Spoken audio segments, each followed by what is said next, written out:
Y aquí pues nos enfrentamos, como habíamos dicho anteriormente, al problema de las palabras y las cosas, ¿no? Entonces aquí tenemos a esta persona, espero que la hayan reconocido, que está leyendo, ¿no? Es un verdadero rebelde el que está leyendo, ¿no? Y dice, todo texto habla de la realidad, ¿sí? Es decir, sí, sí todo texto habla de la realidad. O sea, cuando nosotros nos comunicamos, cuando utilizamos signos, esos signos hablan de la realidad.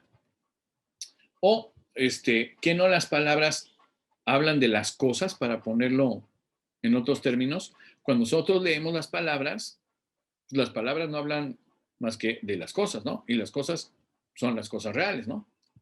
O, y aquí viene lo interesante, en el sentido de Derrida, y si las palabras solo hablan de otras palabras, es decir, no hablan de las cosas, porque si las palabras hablan de otras palabras y no hablan de la realidad, entonces el lenguaje y la realidad estarían aparte, estarían escindidos. O la segunda opción, estaríamos encerrados dentro del lenguaje, porque nuestra forma de pensar, ¿sí?, que se expresa a través del lenguaje y que es un reflejo del lenguaje, pues no sería más que lenguaje puro, ¿correcto? Si esto es así, pues el lenguaje tendríamos que decir que tiene o admite una condición de absoluto en el pensamiento de Derrida.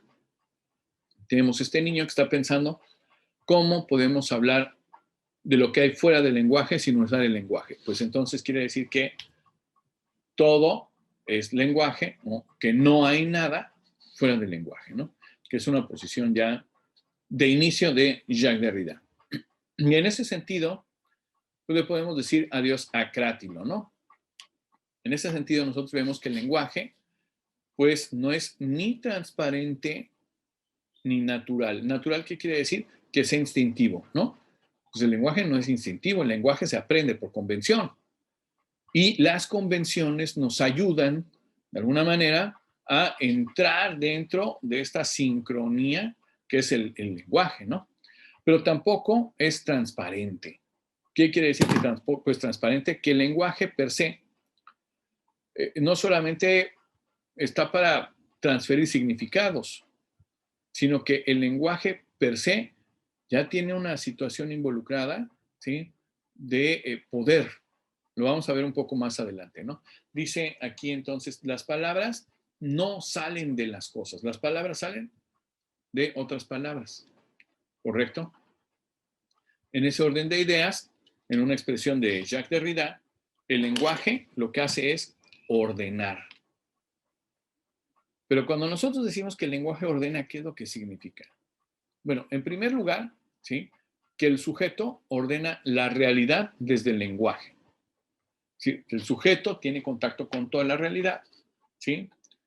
La aprende con H, ¿no? La aprehende en su cabeza, se vuelve conocimiento y entonces a través del lenguaje, ¿sí?, esta realidad la va ordenando, la va clasificando. Es decir, gracias al lenguaje, la realidad tiene un orden en nuestra cabeza. Y ese orden que tiene es el orden del lenguaje, porque nos expresamos a través de él. Dice entonces, hay dos acepciones del término, ordenar, ¿no?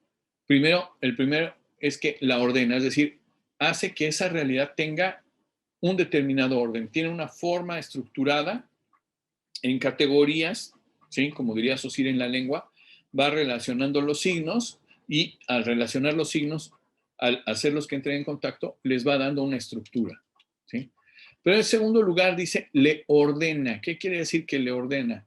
Que la realidad es obligada a entrar a la forma del lenguaje, no al revés. Nosotros no nos adaptamos exclusivamente a la realidad, sino que toda la realidad se va a adaptar al lenguaje de nosotros, de tal suerte que, por ejemplo, podemos nombrar incluso cosas que no existen en la realidad, porque hacemos que esas cosas pasen a través del lenguaje.